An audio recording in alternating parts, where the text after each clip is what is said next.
2020's Fighter of the Year, Kevin Holland, seemingly announcing his retirement on Instagram. He said he is, done with MMA, asking for suggestions on what he should do next with his career, and then bragged about being retired before he turned 30 years old. So wanted to get your take on that. Yeah. So where did you see this? Obviously, we need a source first. I mean, I'm assuming social media, Twitter, Instagram, something like that. Yeah, he posted to his own Instagram, and every MMA journalist outlet has taken it and run with it. Brian, can you try and find that video, if it is a video, and post it? Play it on here, because I'd love to see it, because I'm a little, initially while Brian looks at that, I'm very skeptical. I doubt this is what it is. It's a text. It's a wall of text he put out. Okay. Had a good run. 30. I'm a little over a month. 30 and a little over a month, and I'm paid. I'm out. Harrington. That's bullshit. Why is it bullshit? Because if Kevin Holland's a great fighter. He's very, very well known. He was the 2020 Fighter of the Year, as you just said. He's a fan favorite. He's making money. He loves shiny things. I'm talking about gold and jewelry and stuff like that. And he wants to buy a lot of it more.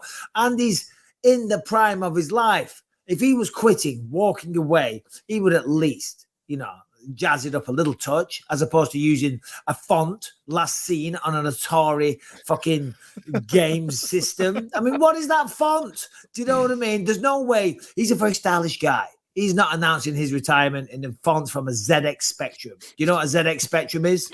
Never heard of it. Bro, you don't know the 80s systems. ZX Spectrum, yeah, or a CPC. Amstrad 6128. You used to have one of those back in the day. Anyway, I've heard of that one. Yeah.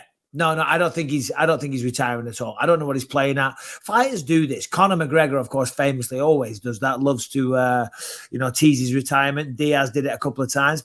John Jones has done it. Who else? Anyone else you could think of? But what do you think? Do you disagree? Henry Cejudo's in the middle of walking that back right now. Yeah, of course.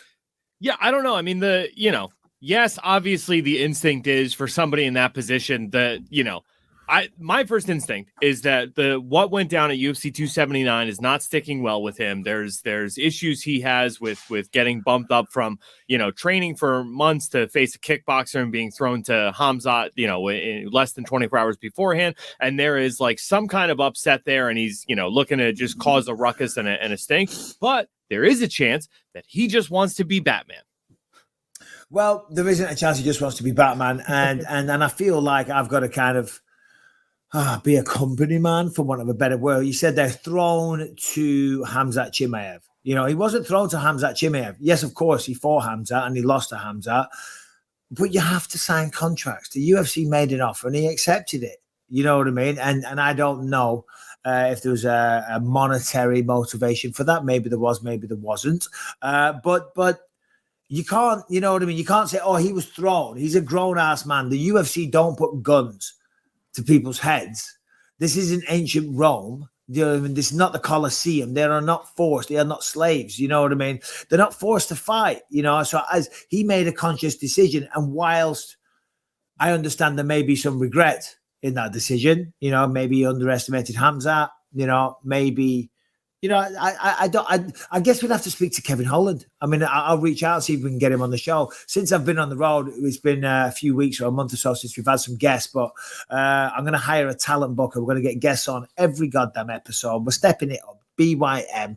We're going from strength to strength. We're coming in hot.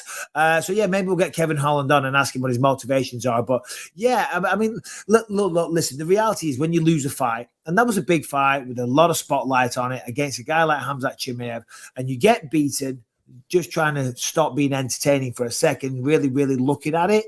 Maybe he's going through a period of depression right now. Maybe he's deflated. Deflated would be a better word.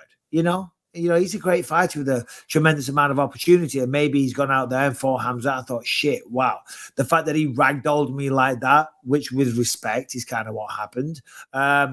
Maybe he's just going through, a little bit of soul searching right now. Who knows? But I've been there. Lots of fighters go through those kind of periods. Right. So it's like if you're in a situation where you're Kevin Holland, you went 5 for 5 in 2020, right? Like, you won the fighter of the year, come back in 2021, fight, two of the top guys at welterweight, lose to them both, no contest in your last fight of 2021. Like, leave that on about as down a note as possible. Beat a couple guys who are not ranked at 170, and then the first time you get a really like a high ranked guy at 170, you get beaten that badly. Like, is there some kind of demoralizing thing where it's like, all right, I've now faced top 5 guys at 185, did not go my way, faced a top 5 guy at 170, did not go my way. Like the maybe the championship caliber, right? The championship stratosphere is not like a place I'm going to hit. And this is like, there is like discouragement that comes. Well, of course there is. There always is. But you've got two choices.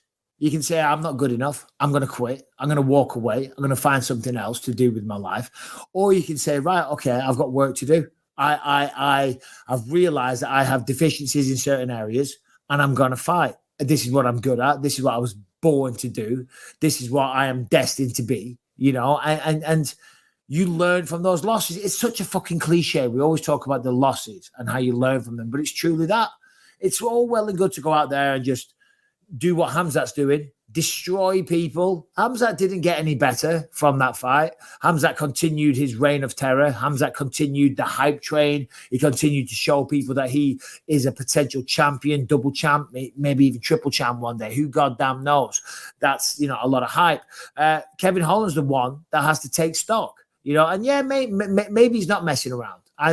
Maybe he's just on a whim he put that out there. Maybe he's doubting himself, But if you truly want to do this, you're going to have that, And it's not the wins that define you; it's the losses that define you and how you rebound from them. I see people talking shit about me in the comments, going, "Oh, Bisping always talks about himself." Well, yeah, it's my podcast, and I talk about my experiences in the mixed martial arts world and how they relate to this. And my experiences, obviously, I had some tough losses along the way, and you learn from them. You get better. And I think people really resonate more with somebody that's had a harder path and then finally gets to the top, as opposed to they do. Everyone wants to be inspired. Everyone wants to see these guys go on these crazy tears and this run of glory, like a McGregor or a Khamzat's doing right now, stuff like that, or Khabib even, But people also like to see the people where it didn't always go their way. Listen, I was hated back in the day, and now, fortunately through my losses and my adversity, I managed to win some people over and get some respect. So Kevin Holland could do the exact same thing, but that's only down to him. Is he willing to put the work in?